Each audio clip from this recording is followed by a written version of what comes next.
Welcome back to the deep dive. Today we're focusing on a really pivotal change. That moment, a story slams one huge chapter shut and just explodes into the next phase. Exactly. We're talking about leaving Barovia village, moving out of that, let's be honest, relative safety. Relative being the key word there. Definitely. And heading into the wider world, which is a much deadlier place. Okay, so today we're looking at Barovia. Some really dense campaign transcripts, bits of lore. Yeah, focusing on this really intense, like, 24-hour period. It basically closes out Act 1 of this whole massive story. A lot happens. Chaos, grief, some big reveals. Oh, yeah. We've got a really somber funeral for the Burgomaster who just died. Then there's this sudden arrival of a huge new ally. Maybe ally is putting it strongly at first. Huh, maybe. Yeah. And then, the revelations, stuff about the main target of the whole campaign, and there's this ticking clock thing going on underneath it all. Right. So our mission, yours and ours, is to kind of synthesize all that. It's dramatic, high-stakes stuff. We're going from, like, a bloody fight at a windmill Yeah. to someone literally getting stitched up on a table, and then finding this hidden name on a bracelet. It connects a lot of dots. It really does. Yeah. The party just lost someone important, remember? And now they basically gained two massive burdens, you could say. Burdens. Or assets, maybe both. Both. Definitely both. This powerful, kind of chaotic new guy and the woman who is, well, now we know definitively carries this curse of Strahd. So if Act 1 was about them just figuring out, where they are, who they're protecting. This part, this transition, it's about realizing why. Why here, why them? And the really deadly nature of the fight they're now stuck in. It sets up everything that comes next. Okay, so where do we start? The big guy. Let's start with the big guy, the physically imposing one, Frank. Frank. Yeah, apparently he told them he doesn't really have a name. Right. Just brother from his sister and creation from his father, which tells you a lot right there, doesn't it? It really does. His whole identity seems wrapped up in, like, his function for other people, not who he is. Exactly. That lack of a name really highlights how tragic he is from the get-go. And he's physically striking. The notes say 7'5". Wow. Double wide, patchwork flesh.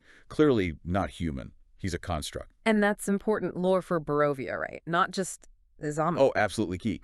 He's not undead, not animated bones. He's built a flesh golem, basically, but maybe more. Scientific. Patchwork implies skill, maybe dark science. Someone made him. Okay. And his first appearance, pretty dramatic. Comes right after this massive fight. Yeah, the sources describe him and his sister, who is also a construct, taking refuge in a cave. And then, bam, wolves. A whole pack. 6 or 7 of them. Yeah, surrounded. And Frank apparently fought like a cornered animal trying to protect his family. He fought valiantly, drove them off. But not before his sister. No. She was fatally injured. The description is quite graphic. Her seams, the places she was stitched together, were ripped open. And she was leaking this lime green solution. Lime green solution. Okay, that sounds important. Very unnatural. It's our first big clue about what makes him tick. It's like synthetic blood or something more. We definitely need to remember that green stuff. Bookmark it. Got it. So Frank, covered in wolf gore, probably barely standing himself, he has this goal. Yeah, a surprisingly poignant one. He remembers his sister loved this drawing she made, just a simple sketch of a windmill. A windmill? Yeah. Carries her body, looking for a windmill, any windmill, so he can bury her there, so she could watch its blades spin forever. Wow. That's quite poetic for, a giant patchwork monster. It really humanizes him, doesn't it? But Barovia? Well, Barovia doesn't really do humanizing when fear is involved. Right. Enter the misunderstanding. Exactly.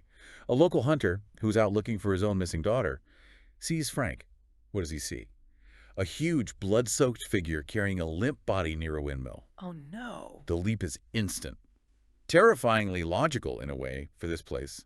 That monster killed my daughter. And he raises the alarm. Runs back to the village, wicks up a mob. Villagers, guards, even Ismark, who's barely coping with becoming the new burgomaster after his father just died. Terrible timing. They all rush to the windmill. They find Frank, presumably just finished burying his sister, standing over this fresh grave, still covered in blood. The tension must have been. Wow. I can imagine. Frank tries to explain. He does. No kill. No kill. The wolves. Simple words, but nobody's listening. Panic's taken over. Until Raven steps in. Yes, right. The party's investigator, always relying on facts, not emotions. This is where game mechanics really drive the story forward. Oh, so. She uses her skills. The sources mention survival and medicine checks. Basically, she uses her knowledge of tracking, nature, anatomy to examine Frank first, and what does she find? The wounds on him are clearly animal claws, not defensive wounds from a human struggle.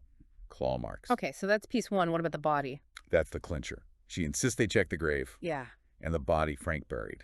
Not the hunter's daughter, not human at all. It was his sister. His sister. Another construct. Something made like him, as the source puts it. Raven's investigation just completely demolishes the hunter's whole story. Proof. Hard proof. Exactly. The monster wasn't the perpetrator. He was a victim, a survivor, trying to give his sister a peaceful resting place. But Barovia, facts don't always win against fear, do they? Rarely. The villagers are still scared, maybe even more so now. Ismark, caught in the middle, probably wanting to de-escalate. He makes a judgment call. What does he decide? He tells Frank, okay, you can finish the burial, but then you have to leave Barovia forever. It's a compromise, right? Yeah. Based on fear, not justice. And Frank Agrees immediately. I will go away. Just reinforces that isolation. He's ready to just vanish into the mists. But the party's watching this. They just lost someone. They see this potential asset, or maybe just someone wronged. Both, I think. And they start debating, what's the right thing to do? What's the smart thing to do? And this is when Raven makes another key move, a tactical one. Okay. She casts a spell. Detect evil and good. Ah, the alignment check. The ultimate shortcut past appearances, right? For anyone listening who doesn't know, this spell literally tells you the creature's moral alignment. Good, evil, chaotic, lawful. And the result for Frank? Chaotic good. Chaotic good. Wow. So fundamentally good-hearted, but unpredictable. Follows his own code. Precisely. In a land like Barovia, drenched in shades of gray and outright evil, finding something genuinely good, even if it's chaotic good, that's huge. The spell sees past the monstrous exterior to, well, a potential hero, a very unconventional one. That changes things for the party, surely. Instantly, especially for Ginwinex, the Dragonborn member of the party. He's the one who steps up. Based on that spell result, he argues Frank should stay, join them. That's a big leap of faith, vouching for the monster. It is, but not everyone's on board. There's still friction, doubt. We get that really chilling line from another party member, the more pragmatic, maybe ruthless one. Yeah. Stares Frank down and basically says, I don't know why you're still alive, but I've killed things for less. Whew. So welcome to the team. Not exactly. Not exactly. They've got this 7'5" chaotic good powerhouse now, but trust. No, that's not there.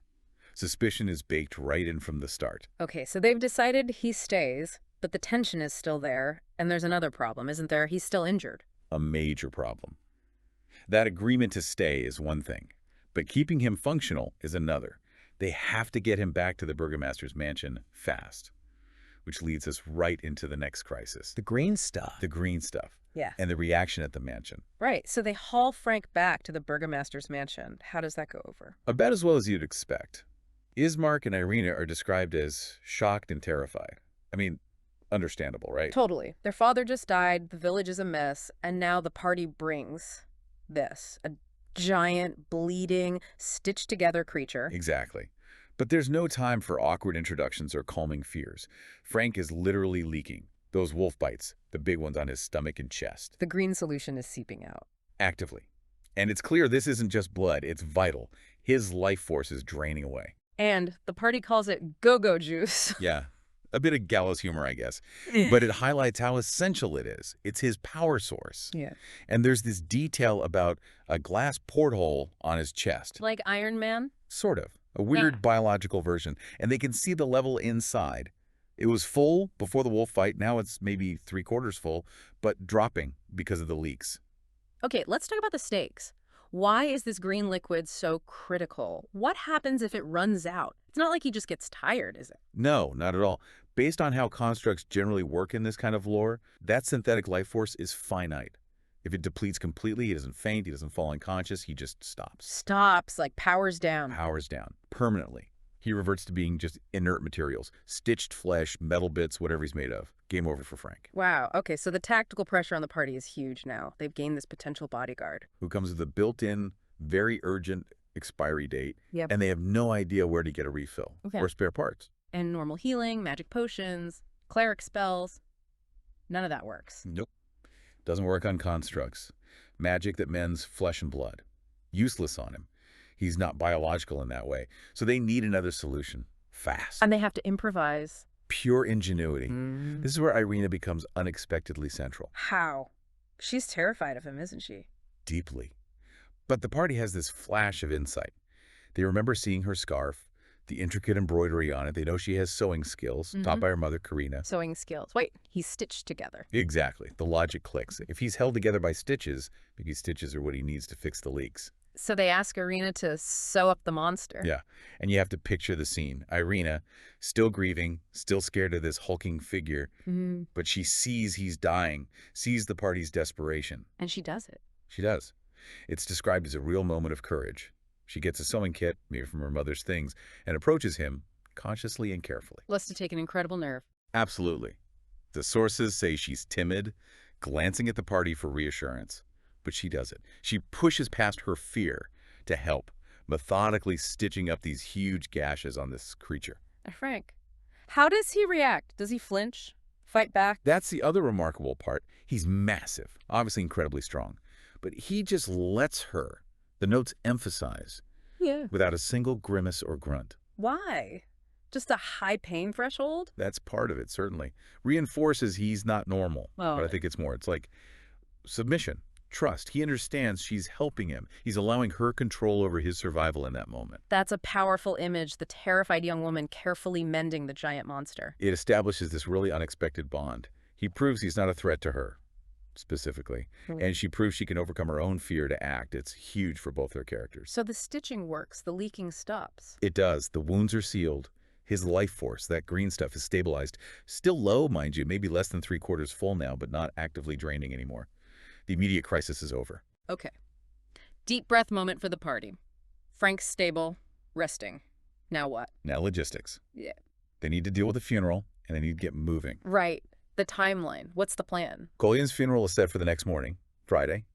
After that, the confirmed plan is escort Irina out of the village, heading towards the city of Vallaki. But not straight there. No, Vallaki is too far for one day. They need to stop overnight. The plan is to head to Sarpool first. It's maybe 4 hours away, half a day's journey. Sarpool, Madame Eva, the Vistani camp. Exactly.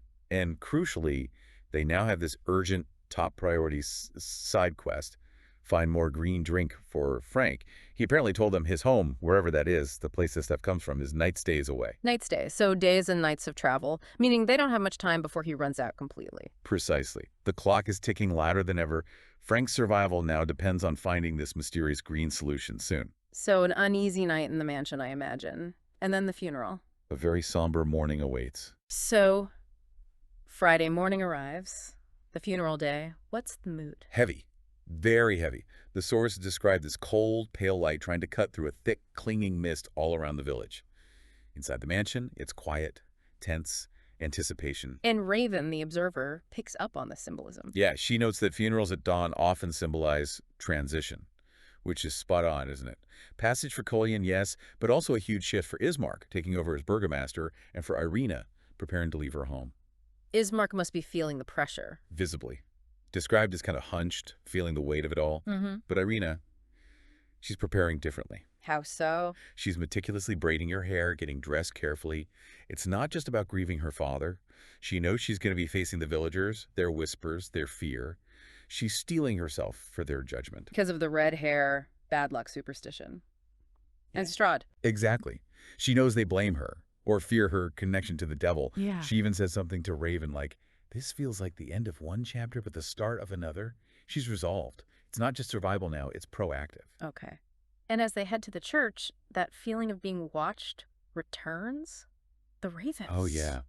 The sources talk about this really unsettling vibe, like over 50 ravens just sitting in the trees around the cemetery. Watching. Just watching. Creepy. And then there's the specific one, the recurring detail. Ah, the one with the weird wings. Yeah, the single raven with the blue iridescent tips on its wings. It's been seen before, always watching the party.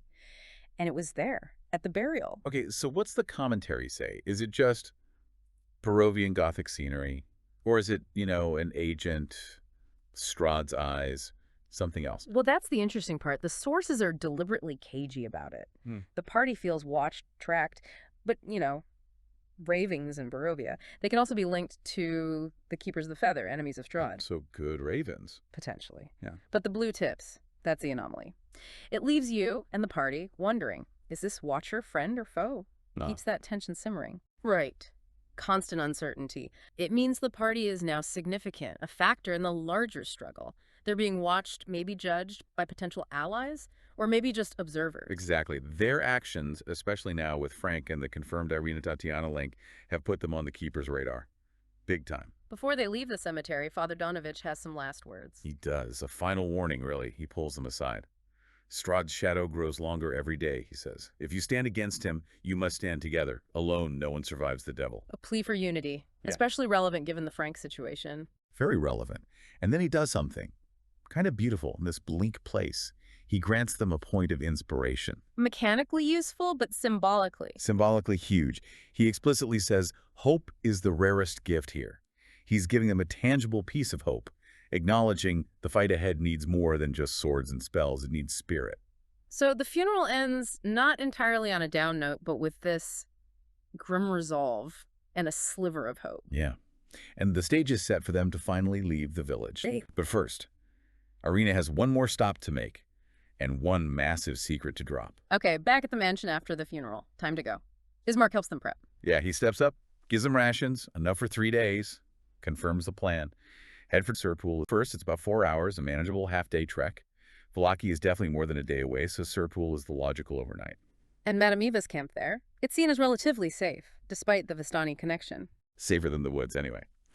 Madame Eva has this reputation, even among non-Vistani, as someone powerful, someone perhaps outside Strahd's direct control. It's their best bet for a safe stop. But before they actually pack up and leave, Irina vanishes for a bit. Slips away quietly, yeah. Just before noon, she heads off on her own to a place called Lugdana's Knoll. Lugdana's Knoll. What's significant about that place? It's this lone hill just north of the village, but it's named after someone important. Lugdana Argynvost. Argynvost, like Argynvostholt, the Order of the Silver Dragon? Exactly. Lugdana was, according to the lore, the first and only ever female knight in that order. The order stood for justice, fighting darkness. Basically everything Strahd destroyed. So Irina going there, it's symbolic, connecting with that legacy of defiance. It feels very intentional, doesn't it? Especially after her vow at the grave, she's seeking strength maybe from this historical symbol of resistance before she leaves everything behind. The party finds her there. What's she doing? They find her on top of the knoll, and she's wearing her father's polished breastplate, like she's inheriting his role, his protection. She's praying over his sword, and she's digging something up. Digging? What? A small wooden chest, filled with mementos from her childhood, mostly connected to her mother, Karina. Like what sort of things? Things that root her to her past. A handkerchief with her first, probably clumsy, stitching attempt. Ah, connecting back to her stitching, Frank. Right, a pressed flower charm. And the most important item, a silver bracelet. The one she was wearing when Colleen found her in the woods as a child. The bracelet she arrived with. Okay, this feels important. Crucial.